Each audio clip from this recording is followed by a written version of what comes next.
കാലാവധി അവസാനിക്കാൻ വെറും മാസങ്ങൾ ബാക്കി നിൽക്കെ ഇടുക്കി തൊടുപുഴ നഗരസഭയിൽ വീണ്ടും ചെയർമാൻ തെരഞ്ഞെടുപ്പ്. കഴിഞ്ഞ തദ്ദേശ തെരഞ്ഞെടുപ്പിൽ ഭൂരിപക്ഷം ലഭിച്ചിട്ടും ഭരിക്കാൻ കഴിയാതിരുന്ന UDF LDFിനെതിരെ അവിശ്വാസം പാസാക്കിയിരുന്നു. ഇന്നത്തെ തെരഞ്ഞെടുപ്പിൽ നിന്ന് വിട്ടുനിൽക്കാൻ ആവശ്യപ്പെട്ട് BJP കൗൺസിലർമാർക്ക് പാർട്ടി വിപ്പ് നൽകിയിട്ടുമുണ്ട്.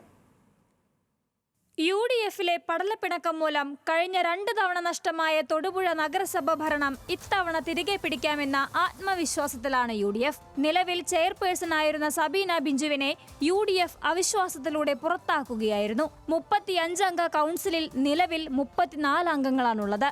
ഒരു വാർഡിലെ കൗൺസിലർ കൂറുമാറ്റ നിയമപ്രകാരം അയോഗ്യതയിലാണ്. UDF പക്ഷത്ത് 14 കൗൺസിലർമാരും LDFിനൊപ്പം 12 അംഗങ്ങളുമുണ്ട്. ചെയർമാൻ സ്ഥാനത്തേക്ക് UDF സ്ഥാനാർത്ഥിയായി മത്സരിക്കുക കോൺഗ്രസ് അംഗം K ദീപകാണെന്ന് UDF നേതൃത്വം പറയുന്നു. തൊടുപുഴ മുനിസിപ്പൽ ചെയർമാൻ തെരഞ്ഞെടുപ്പിൽ UDFിൻ്റെ സ്ഥാനാർത്ഥിയായിട്ട് കോൺഗ്രസിൻ്റെ പ്രതിനിധി ശ്രീ K ദീപക് മത്സരിക്കും. യൂത്ത് ഫണ്ടിൻ്റെ UDFിൻ്റെ സംസ്ഥാന ലീഡർഷിപ്പ് ചർച്ച ചെയ്തതിന് ശേഷം അവരെ അറിയിച്ച തീരുമാനമാണ്. കോൺഗ്രസും മുസ്ലിം ലീഗും കേരള കോൺഗ്രസും കൂടെ തീരുമാനിച്ചിട്ടുള്ള കാര്യമാണ്. നേതാക്കന്മാർ കൂടിയിരുന്ന് തീരുമാനിച്ചിട്ടുള്ളതാണ്. അത് അതേപടി ഞങ്ങളെല്ലാവരും അംഗീകരിക്കും. മുന്നണികൾക്കിടയിൽ പ്രാദേശിക പടലപ്പിണക്കം ഉണ്ടായിരുന്നതിനാൽ UDF സംസ്ഥാന നേതൃത്വമാണ് ഇത്തവണ സ്ഥാനാർത്ഥിയെ പ്രഖ്യാപിച്ചത്.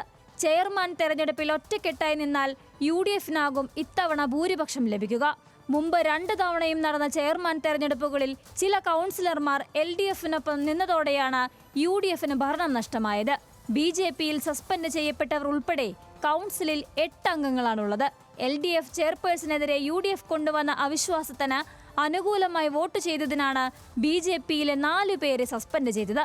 ഇന്നത്തെ തെരഞ്ഞെടുപ്പിൽ നിന്ന് വിട്ടുനിൽക്കണമെന്ന പാർട്ടി വിപ്പ് BJPയിലെ 8 അംഗങ്ങളും സ്വീകരിച്ചേക്കും. അങ്ങനെയെങ്കിൽ തൊടുപുഴ നഗരസഭ UDF ഭരിക്കും. ന്യൂസ് മലയാളം, ഇടുക്കി.